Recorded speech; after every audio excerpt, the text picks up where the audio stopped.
Bueno, gente, ¿quién alguna vez no pinchó una goma y tuvo que renegar con estos bichos, los clique tijera, que se solían oxidar los pernos, muchos pernos, bueno, la manija que era larguísima, bueno, cuando salieron los cliquecitos hidráulicos fue un golazo. Así que bueno, voy a tratar de volver a la vida a estos dos. Este levantaba cómodamente un auto y este, que era un poquito más grande, ya se usaba para alguna Ford F100, alguna cosa de esas, vehículos un poco más pesados. Pero al levantarlos del lugar donde corresponde, no costaba tanto el tema.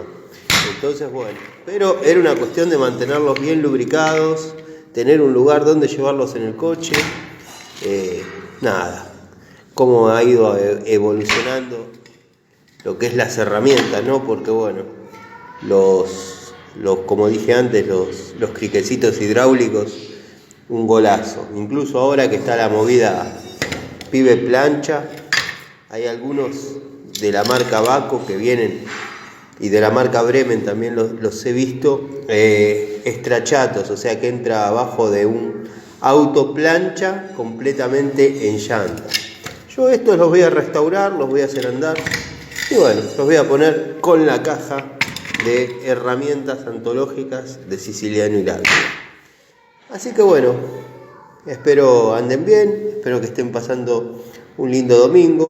Bueno, y por acá dando vuelta tienen que estar las manijas, las voy a buscar a ver qué encuentro, pero sí, las tengo.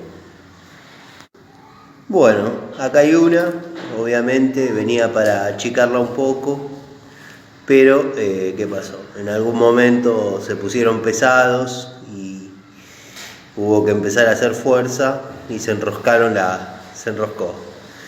Así que nada, voy a tratar de restaurarla lo más posible y nada, formarán parte de algún trabajo pequeño cuando los hidráulicos estén ocupados. Pero la idea es recuperar las herramientas antológicas. Les mando un saludo.